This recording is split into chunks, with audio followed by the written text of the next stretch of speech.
khususnya subtema hari ini saya akan berbicara tentang hidup dan menikmati damai sejahtera Tuhan. Amin. Ya, supaya kita mengalami juga percepatan ini. Kalau kata putar-putar aja hidup kita tuh. Sebentar ada damai, sebentar hilang damai, itu putar-putar sampai kapan gitu ya kan? Padahal tahun ini tahun percepatan. Saudara masa nggak menyimak situasi yang terjadi akhir-akhir ini dunia? 10-20 tahun kita tidak pernah berpikir ada hal yang sangat besar seperti sekarang yang namanya apa? Saudara menyadari nggak setiap kejadian di alam itu ada satu rencana Tuhan? Saya berulang-ulang bilang tidak ada yang terjadi di bawah kolong langit tanpa sepengetahuan Tuhan, tanpa seizin Tuhan, dan tanpa ada rencana Tuhan di balik itu. Nah semuanya juga sebenarnya mengindikasikan bagi kita semua umat Tuhan, anak-anak Tuhan, orang percaya harus cepat-cepat terus maju dalam Tuhan. Amin. Supaya nanti kedatangannya kita tidak tertinggal. Kapan saya juga nggak tahu. Tapi waktunya sudah sangat dekat. Nah itu sebabnya hari ini dalam tahun percepatan ini saya akan berbicara tentang hidup dan menikmati damai sejahtera Tuhan. Nah saudara buka dulu dalam Injil Yohanes pasal 14. Yohanes pasal 14. Kita baca ayat 15 sampai ayat 27. Nah saya baca ayat 15, saudara ayat 16 secara bergantian. Jikalau kamu mengasihi aku, kamu akan menuruti segala. Nah stop dulu. Perintah Tuhan selalu enak atau enggak enak? Secara daging. Kadang-kadang ada yang bertentangan. Tapi Yesus bilang kalau kamu mengasihi aku, bukan masalah enak tidak enak. Kamu harus menurut apa? Perintahku. Ayat 16, saudara baca. Dan dia akan memberikan padamu seorang penolong yang lain, supaya menyertai kamu selama-lamanya. Ayat 17, yaitu roh kebenaran. Dunia tidak dapat menerima dia, sebab dunia tidak melihat dia dan tidak mengenal dia. Tetapi kamu mengenal dia, sebab ia menyertai kamu dan akan diam di dalam kamu. Ayat 18, Aku tidak akan meninggalkan kamu sebagai yatim piatu. Aku datang kembali kepadamu. saudara sudah sarapan belum pagi ini ya? Ngomong tuh yang mantap gitu. Ayat berapa sekarang? 19. Tinggal sesaat lagi dan dunia tidak akan melihat aku lagi, tetapi kamu melihat aku. Sebab aku hidup dan kamu pun akan hidup. Ayat 20. Pada waktu itulah kamu akan tahu bahwa aku di dalammu dan kamu di dalamku dan aku di dalam kamu. Ayat 21. Barang siapa memegang perintahku dan melakukannya, dialah yang mengasihi aku. Dan barang siapa mengasihi aku, ia akan dikasihi oleh Bapakku, dan aku pun akan mengasihi dia dan akan menyatakan diriku kepadanya. Ayat 22.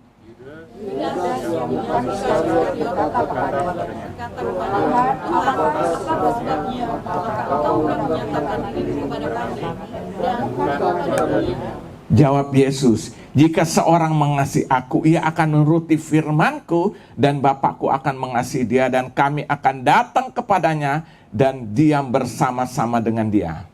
3, 4, ya.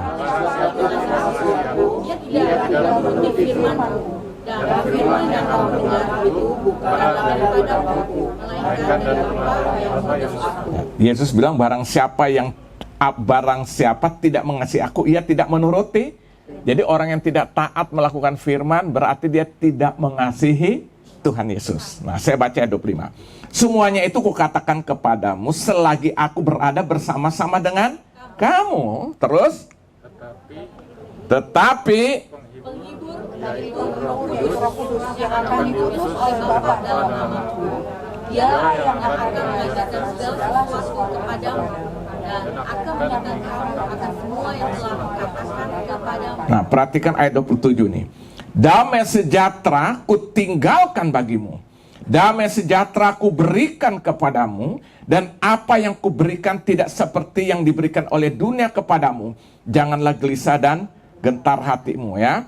Jadi saudara lihat nih, ini saudara tahu, ini janji Tuhan saudara. Sebelum Yesus naik ke surga, dia sampaikan pesan ini. Dia bilang damai sejahtera ku tinggalkan bagimu, damai sejahtera ku berikan padamu, dan apa yang kuberikan tidak seperti yang diberikan oleh dunia kepadamu. Saya mau tanya, dunia bisa tidak berikan damai sejahtera? Bisa tidak? Bisa. Tapi damai sejahtera dunia itu hanya tergantung situasi dan kondisi. Saat semuanya aman, kita rasa damai. Tapi begitu ada gejolak sedikit, ada sedikit persoalan, ada sedikit tantangan, damai itu hilang. Tapi Yesus bilang, damai sejahtera ku tinggalkan bagimu, damai sejahtera ku berikan kepadamu, dan apa yang ku berikan kepadamu tidak seperti diberikan oleh dunia. Artinya apa? Damai sejahtera dari Tuhan Yesus itu berbeda dengan dari dunia. Dunia selalu berpengaruh dengan situasi dan kondisi yang ada, saudara.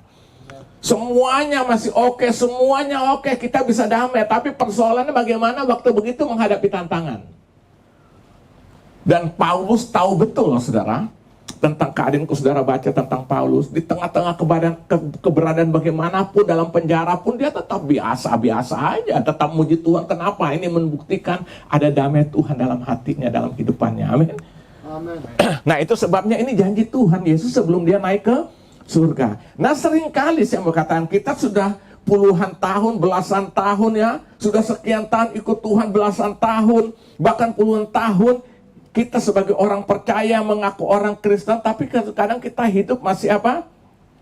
Belum dapat menikmati yang namanya hidup, menikmati damai sejahtera Tuhan. Jujur saya mau katakan, saudara, apa buktinya? Kita belum dapat menikmati damai sejahtera Tuhan dalam hidup ini. Contoh apa? Kebencian kita masih pendam. Apalagi? Kepahitan. Ya kan? Masih ada kebencian, dendam, kecewa, tawar hati, luka hati, kepahitan, sebagainya. Itu masih ada, saudara. Padahal kita bilang damai sejahtera Tuhan ada dalam hidupku. Nah, saya mau tanya, mungkin nggak ini terjadi? Yesus bilang, damai sejahtera aku berikan bagimu, damai sejahtera aku tinggalkan bagimu. Apa yang dunia berikan tidak seperti yang aku berikan. Kita bilang kita sudah dalam Tuhan, sudah puluhan tahun, sudah terlibat melayani Tuhan, tapi masih ada kayak gini, kadang-kadang benci, marah, amarah kita pendam, apalagi kecewa terus kita pendam. Nah, pertanyaannya kenapa, saudara? Ini bisa terjadi. Sampai kayak itu. Sampai damai sejahtera akhirnya sejujurnya nggak ada. Kenapa? Karena kita terlalu menaruh nilai diri kita terlalu tinggi. Orang yang menaruh nilai dirinya terlalu tinggi, pasti dia akan tergoncang oleh setiap situasi yang terjadi. Sementara Yesus mengosongkan diri, kata Alkitab, mengosongkan diri, tidak menganggap kesetaraan dengan Allah Bapa. Dia mengambil rupa manusia dan hidup dalam ketaatan, taat sampai mati di kayu salib. Dia yang mulia mengosongkan diri hanya untuk melayani, menebus saudara dan saya. Sementara kalau kita tidak hati-hati, kita sedang mencari kemuliaan diri. Makanya kenapa orang seringkali mudah kecewa, mudah putus asa, mudah marah, mudah dendam, mudah benci. Saya harus katakan, saudara, karena kita taruh menilai kehidupan kita terlalu tinggi. Dengar baik, Yesus mengosongkan. Berarti kalau kita mengasihi dia, kita harus mengosongkan juga diri kita sampai zero. Saya mengucap syukur, saudara. Sekarang setelah saya renungkan, saya 1 tahun digembleng oleh Tuhan. Kenapa? Karena saya 1 tahun melayani waktu di kota Salatiga, itu bukan karena gua nggak bisa melayani Jakarta. Saya tetap ada pelayanan di sini, saya punya nilai jual, saya punya potensi diri, khususnya saya bisa bermain musik, saya bisa berkhotbah. Tapi waktu tahun 87-88 saya disuruh, diperintahkan dari Sinode GBI, suruh membantu pelayanan di kota Salatiga. Di situ habis, saudara. Saudara, kalau saudara cuma pelayanan biasa, tapi saudara tidak terikat dalam satu hubungan atau dalam otoritas di atas, mungkin bisa. Misalnya saudara datang, ayo gereja kerja bakti, bisa kan? Nah, gua harus, maaf ini saya pakai gambaran, karena saya tuh kayak asisten rumah tangga gitu loh, atau pembantu. Kan saya harus, lu suka nggak suka lu harus bangun. Saya dikondisikan seperti itu dalam usia 30 tahun. Sampai saya sempat waktu mau berangkat, saya pikir, saya mau ngomong sama gembala saya di sini tuh, Om, saya nggak usah pelayanan aja lah sana, atau sini juga saya pelayanan. Dia bisa, tapi ada rasa takut, saya berarti tidak taat kepada Tuhan. Dan saudara tahu, sampai saya di sana kerjaan saya Setiap pagi saya harus bangun jam 4 subuh, buka pintu gereja, gelar tikar untuk orang-orang jemaat akan doa pagi. Selesai itu saya akan nyapu, saya ngepel. Apalagi setelah itu, saya cuci piring, mangkok. Itu kerjaan saya setiap hari. Masak nasi itu pakai dandang, pakai kompor, bukan kompor gas. Itu hitam kan, belepotan. Seorang anak muda umur 30 tahun melakukan semuanya itu. Ngepel yang lebih gawat lagi tuh, ada pagar gereja itu kotor. Biasa kan orang suruh cat, saya disuruh cuci pakai rinso. Saya nggak bisa bergerak, tapi ada tetap aja damai sejahtera. Aduh, saya bukan takut kepada gembalanya. Saya sebagai otoritas, saya paling takut sama Tuhan. Ya, kalau saya nggak lakukan ini berarti saya nggak taat. Banyak orang yang sebelum saya tuh aja 3 bulan, 6 bulan kabur. Gue bisa 1 tahun. Ya kan lumayan juga tampang kan. Apalagi masih muda, gue anak band. Saya sampai sekarang renungkan, kok gue bisa seperti itu loh. Umur 30 tahun kan orang lagi wayang kan. Pembantu ada gaji nggak? Ada. Gue nggak ada. Karena saya tahu, seorang yang mau ditinggikan Tuhan harus semakin merendah. Alkitab bilang yang merendahkan akan ditinggikan oleh Tuhan. Amin. Yesus bilang dia kosongkan diri, berarti saya harus mengosongkan diri juga. Itu saya alami selama 1 tahun. Kalau kita cuma datang bantu-bantu, kita di luar kan enak. Ini gue harus, nggak dapat gaji. Dan gaji saya setiap bulan tuh ditantang lah oleh gembala. Ada namanya persembahan tatangan.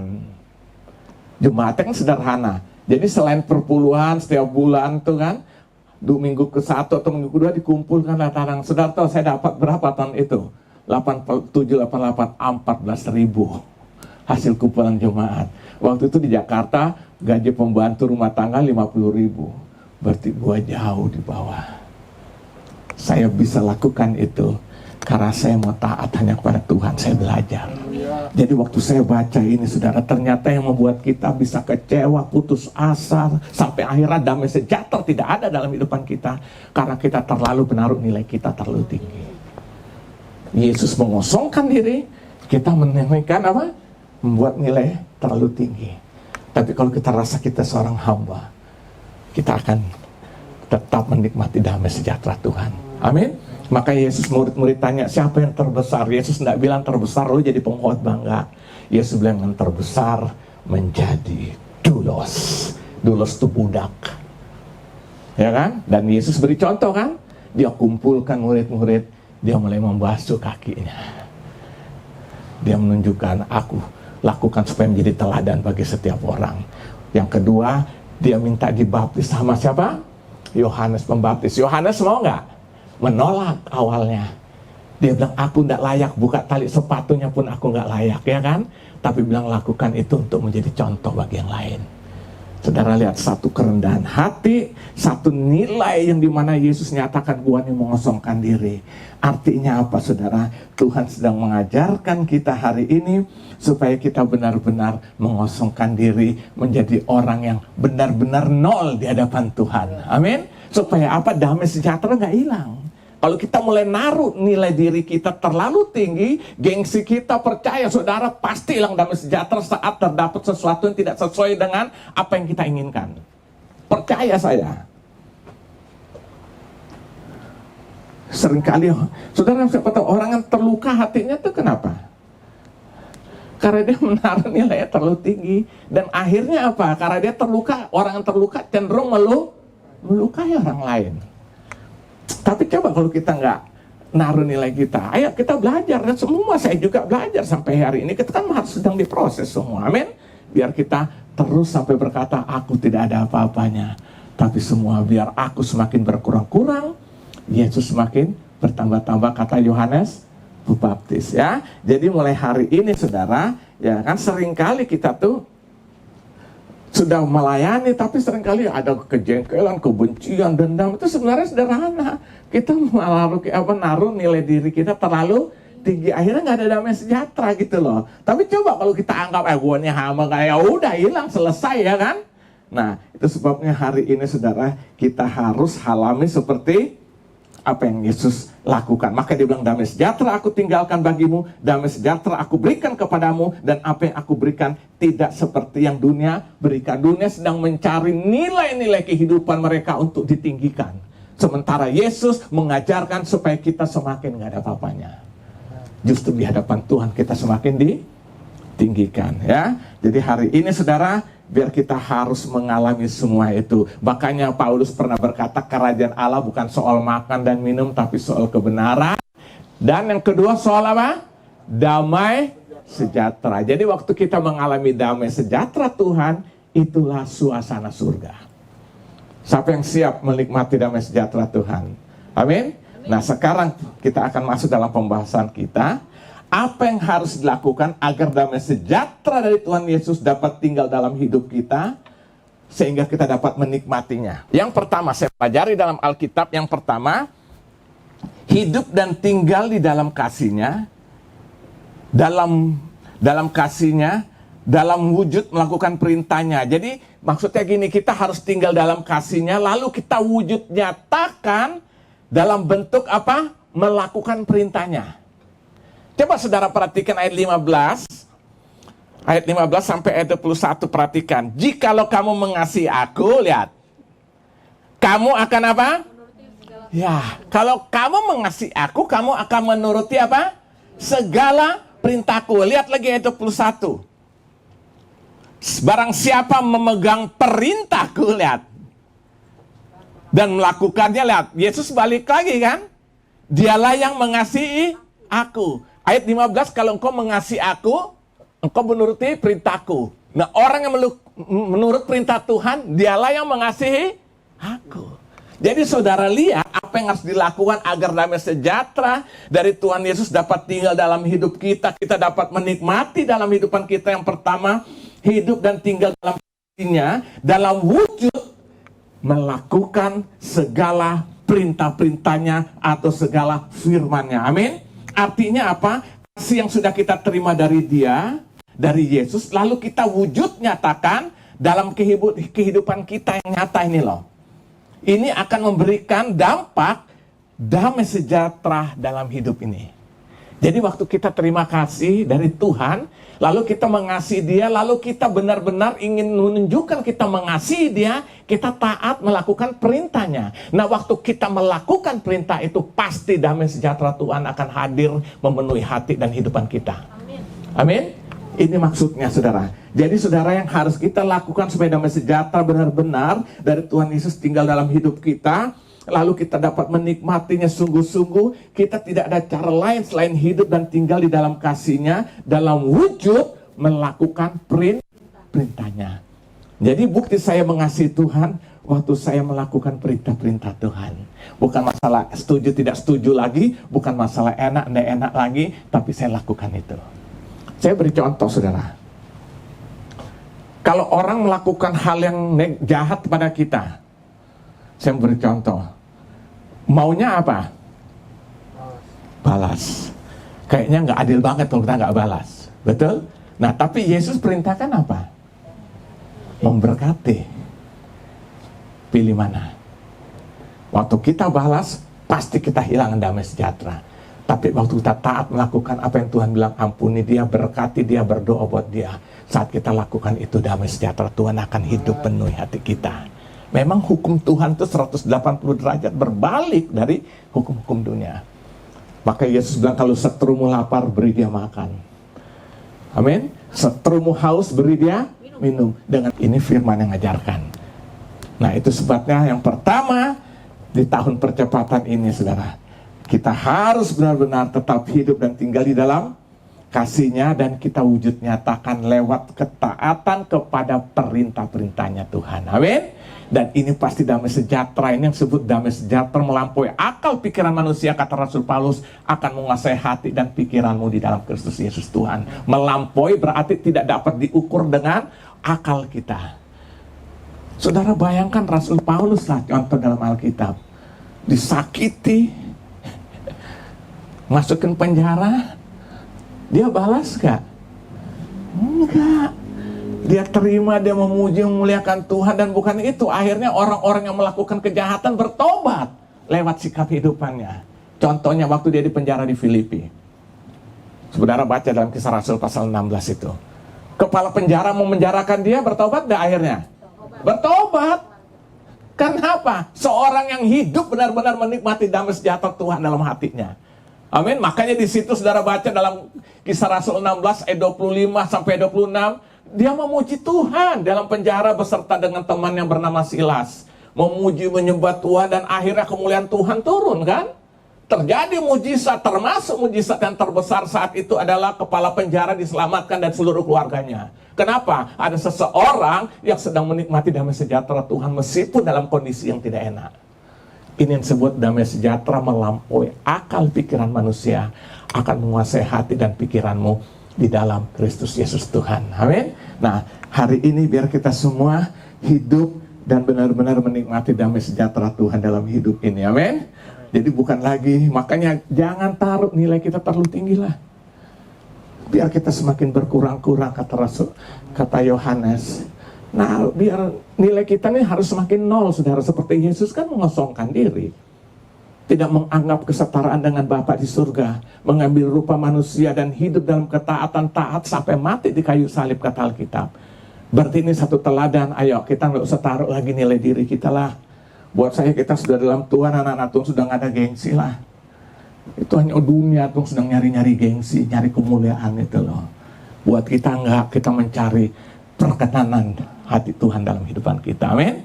Nah, itu sebab yang pertama, apa yang harus dilakukan agar damai sejahtera dari Tuhan Yesus dapat tinggal dalam hatiku, dalam hidupku, aku dapat menikmatinya. Yang pertama hidup dan tinggal dalam kasih-Nya dalam wujud melakukan perintah-perintah Tuhan. Amin. Ini yang pertama. Yang kedua, saya teringat Mother Teresa tuh loh. Kalau kita lihat nilai pelayanannya tuh kayaknya apa? Saudara tahu Mother Teresa? Teresa apa Teresa? Teresa. Itu kan luar biasa. Saya paling senang baca statement-statementnya. Pernah satu saat dia dikritik dengan kakaknya. Kakaknya seorang tentara. Karena dianggap kan pekerjaannya dia itu kan pekerjaan hina kan. Lalu dia bilang, Tuhan mencari kita bukan untuk menjadi orang terkenal, tapi Tuhan mencari kita untuk menjadi orang yang setia. Amin. Haleluya. Luar biasa, amin. Tapi minimal itu mengajar kita satu hal. Ayo dong, kita masih sibuk dengan nilai diri. Siapa aku nih? Aduh, gua diginiin. Aduh, gua. Sampai kapan kita mengalami percepatan kemajuan dalam Tuhan? Sementara Tuhan Yesus yang agung mulia kosongkan diri sampai mati. Saudara tahu Yesus tuh waktu mati, dia bukan mati loh, dimatikan. Salib itu berbicara penghinaan. Jadi orang yang salibkan itu hukuman yang paling rendah, paling terhina.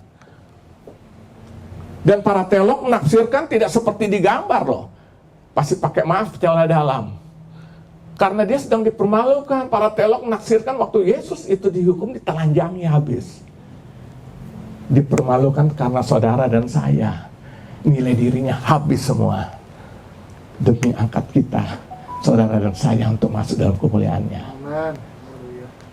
Akhirnya maka dia janji, damai sejahtera aku berikan bagimu, damai sejahtera aku tinggalkan. Apa yang dunia beri tidak seperti yang aku berikan. Itu sebelum dia naik ke surga. Nanti Roh Kudus akan penuhi hidupmu, memberi damai itu. Amin. Ayo saudara, jadi kita harus tetap tinggal dalam kasih-Nya dan wujud nyatakan itu lewat apa? Perintah-perintahnya. Ini yang pertama. Yang kedua, secara cepat aja. Yang kedua, agar damai sejahtera dari Tuhan Yesus dapat tinggal dalam hidup kita, kita dapat menikmatinya. Yang kedua, melakukan kebenaran Tuhan dalam hidup ini. Artinya apa? Artinya mempraktekkan firman Tuhan di dalam kehidupan kita. Nah, ini yang disebut dengan aletheia. Saya pernah jelaskan. Ya, coba saudara lihat dulu dari ayat 16. Kita kembali baca dari ayat 16 sampai dengan ayat ke-17. Bagian A-nya saja. Aku akan minta kepada Bapa dan Ia siapa? Dan Ia akan memberikan kepadamu seorang penolong yang lain supaya Ia menyertai kamu selama-lamanya, yaitu apa? Roh kebenaran. Aku akan minta dan Dia akan menyertai kamu selama-lamanya, itu apa? Roh kebenaran. kebenaran. Jadi yang kedua, saudara, apa yang harus dilakukan agar damai sejahtera tetap tinggal, kita dapat menikmati dalam hidup kita? Yang kedua, melakukan kebenaran-kebenaran Tuhan dalam hidup ini. Artinya, mempraktekkan kebenaran Tuhan, mempraktekkan firman Tuhan di dalam kehidupan ini. Ini yang disebut dengan aletheia. Firman yang sekarang saudara saya baca, saudara dan saya kita sedang baca, yang saya sedang sampaikan ini masih bersifat yang saudara baca itu logos. Logos artinya firman yang hanya tertulis di atas kertas hitam dan putih. Saya mau tanya, semua ini bisa dibaca nggak oleh siapa saja? Secara kata-kata dia bisa mengerti nggak? Ada yang dia bisa mengerti. Ya kan? Saudara kalau nggak bisa baca, saudara panggil, minta tolong lagi pinggir jalan itu suruh baca. Dia bisa baca. Kenapa? Karena ini logos. Ini belum apa-apa. Nah, yang penting ini harus berubah menjadi aletheia. Aletheia artinya firman itu menjadi nyata dalam hidupku, menjadi daging dalam kehidupanku. Jadi kebenaran itu menjadi dalam daging di dalam hidupku. Ini disebut dengan aletheia. Makanya Yesus dalam doanya kepada Allah Bapa, dia bilang apa? Untuk murid-muridnya, kuduskanlah mereka di dalam apa? Kebenaran, karena firman-Mu adalah kebenaran. Yohanes 17 ayat 17 itu ya. Artinya apa? Tuhan bilang supaya murid-murid itu mengalami kebenaran Kristus, yaitu apa? Firman menjadi nyata di dalam apa? Kehidupan murid-murid.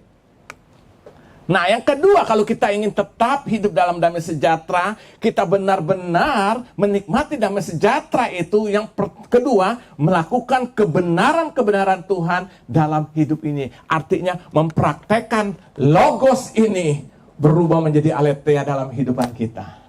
Baru damai itu kita nikmati. Selama ini kita cuma pintar firman, tahu firman, bisa berdebat tentang firman. Pertanyaan, sudahkah itu menjadi daging dalam kehidupan kita? Ada satu kata-kata bijak bersama yang berkata ini, Tuhan tidak minta kita untuk kita menjadi penguasa firman, tapi Tuhan mau supaya kita dikuasai firman. Sama apa beda? Tuhan tidak minta supaya kita menguasai firman, tapi Tuhan minta supaya firman menguasai kita.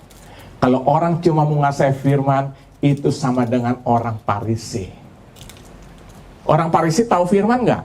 Wih, jago debat. Sampai dia tanya Yesus pun kadang-kadang pertanyaan menjebak, bukan karena nggak ngerti. Menurut hukum Musa Tuhan, ini kami tangkap nih wanita nih, berzina. Bawa ke muka Yesus, harus diapakan? Karena menurut hukum Musa harus dirajam sampai mati. Dia pancing Yesus, ingin mencoba Yesus. Apa jawaban itu? Lihat, tahu firman, sampai firman pun dia pakai untuk apa? Mencoba Yesus. Apa kata Yesus? Duduk jongkok, tulis di tanah. Nggak ngerti juga. Siapa yang tidak pernah berbuat dosa, silakan ambil batu, rajam orang ini. Satu-satu mulai pergi. Ternyata bilang sama juga gua ternyata. Oh iya. Pertama saudara, kok dia bisa tangkap basah? Berarti apa? Salah-salah pelakunya juga. Atau tukang ngintip. Loh iya dong. Sekarang saudara, wanita itu diseret, dibawa Yesus ke tangkap basah berzina. Kalau berzina kan tidak mungkin sendiri. Gosok-gosok di tembok. Loh iya kan, berarti harus ada pasangannya. Kemana dia?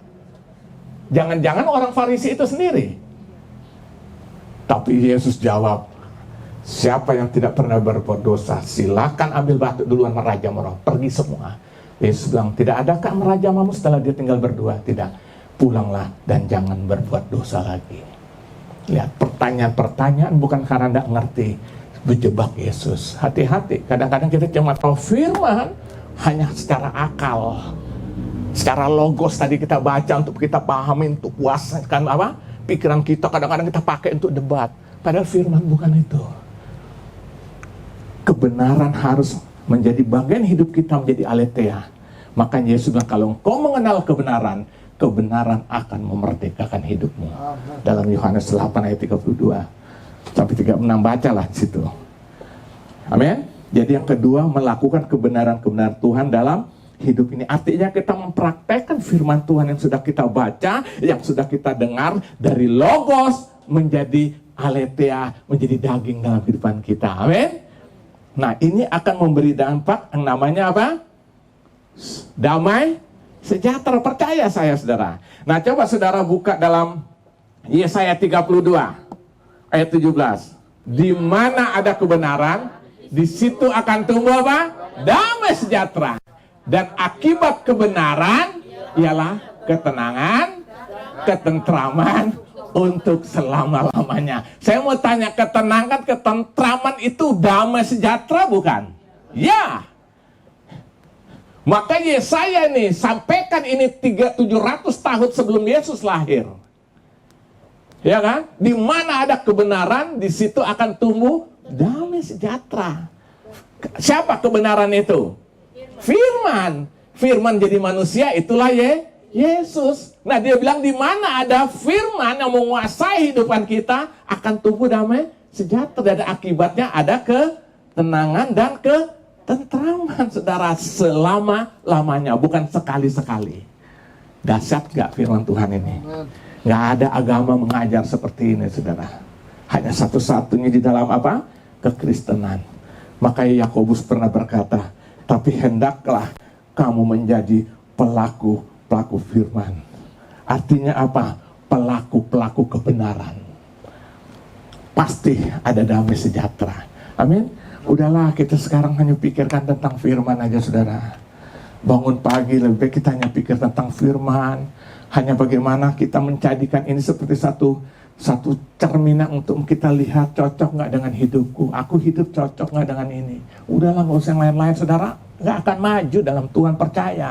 Mungkin kita bisa kelihatan rajin beraktivitas dalam pekerjaan Tuhan, betul, bukan salah. Tapi apa artinya semuanya itu?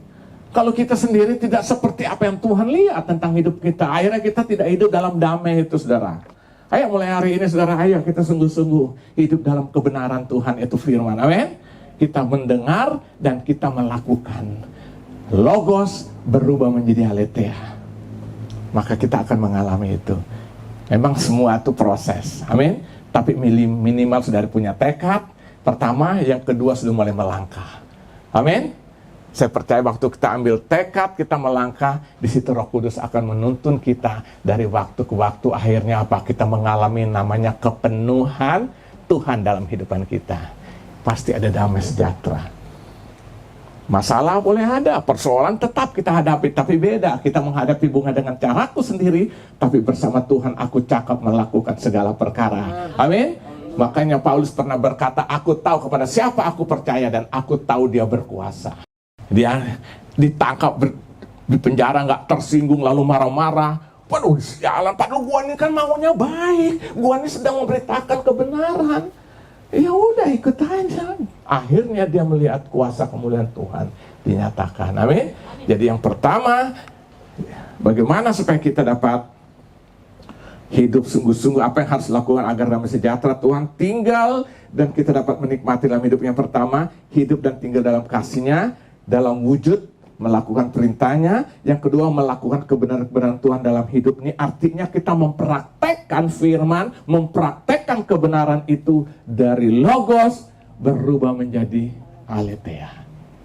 Amin. Pasti saudara akan mengalami yang namanya kemajuan di dalam Tuhan dalam tahun percepatan ini. Nah, sekarang berikutnya menjadi pertanyaan kita sekarang. Apa dampaknya waktu kita sudah benar-benar hidup dan menikmati damai sejahtera dari Tuhan? Injil Matius pasal 5. Perhatikan di ayat yang ke-9.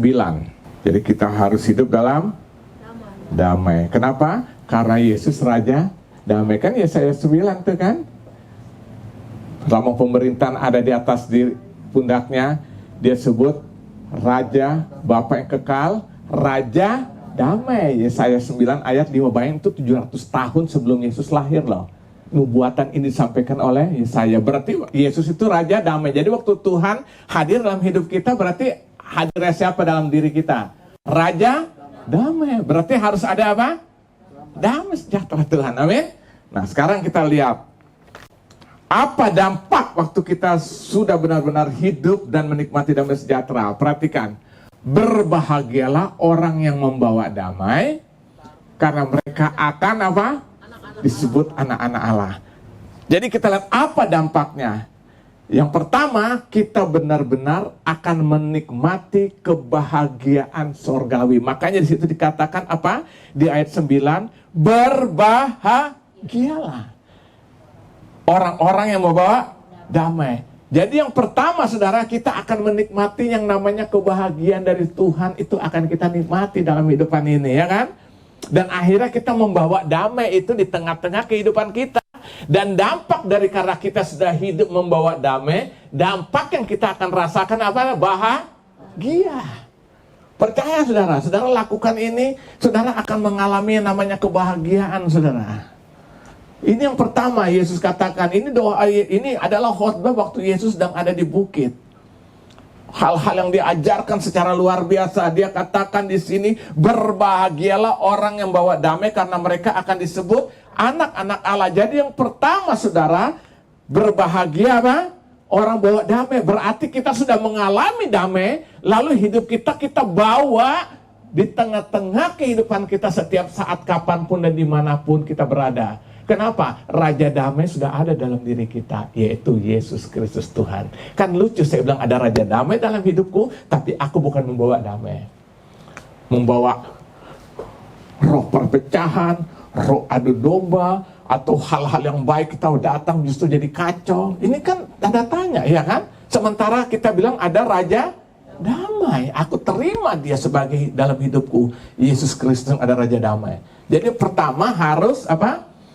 Kita membawa damai, dampak yang kita akan rasakan berbahagia. Ini yang pertama. Yang kedua, kita benar-benar memiliki status sebagai anak-anak Allah. Terus, tetap lanjutkan. Berbahagialah orang bawa damai. Itu yang pertama. Jadi orang bawa damai karena sudah ada raja damai dalam hidupnya, sehingga kemanapun dia datang, dia membawa kerajaan damai itu. Orang seperti ini disebut apa? Berbahagia. Yang kedua, karena mereka akan disebut anak-anak Allah. Jadi orang bawa damai, di sini dikatakan kita benar-benar memiliki status sebagai anak-anak Allah. Karena mereka akan disebut anak-anak Allah. Nah pertanyaan, jadi begini saudara. Jadi anak-anak Allah yang sesungguhnya adalah setiap orang yang membawa damai sejahtera dari Tuhan Yesus di tengah-tengah kehidupannya, kapanpun dan dimanapun dia berada. Ya kan? Kita benar-benar memiliki status. Saya pernah jelaskan, anak itu adalah status. Anak itu adalah apa? Saya pernah jelaskan ada beberapa status kita kan. Peran sebagai peran yang kita sebagai hamba. Ya itu tadi saya bilang, harus 0, 0 kita. Hamba nggak punya hak. Oh nggak bisa nuntut ke HAM. Hak asasi gua nggak ada, hamba tuh nggak ada itu. Sepenuhnya berkuasa adalah majikan. Yang kedua status kita selain hamba sebagai apa? Murid. Murid tugasnya belajar dan mau diajar. Saudara hari ini kita sedang menjalankan tugas, saudara sedang diajar lewat firman. Itu berarti saudara sedang memerankan hari ini sebagai apa? Murid.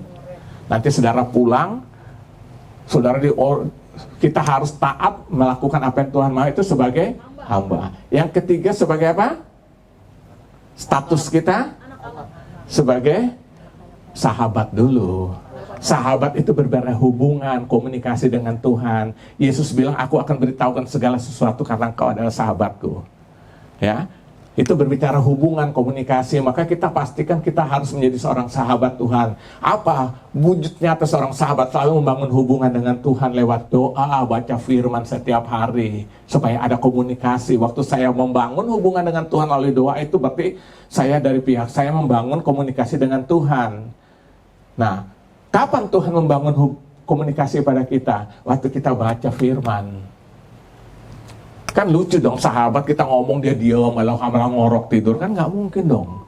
Harus ada hubungan, itu namanya komunikasi. Jadi sahabat itu berbicara keakraban. Seorang sudah sampai akrab disebut sahabat. Baru yang keempat, sebut dengan Anak. Anak tuh jaminan pemeliharaan. Maka jangan merengek-merengek, nangis-nangis, hanya untuk masalah hidup. Tuhan jamin kita.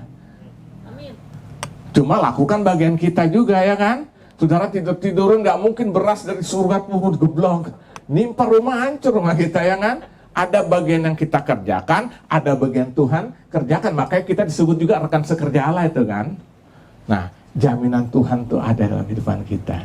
Maka saudara lihat, hamba-hamba Tuhan yang pelayanan sampai di desa-desa, daerah-daerah terpencil, tidak pernah ada satupun yang kekurangan makan sampai hari ini.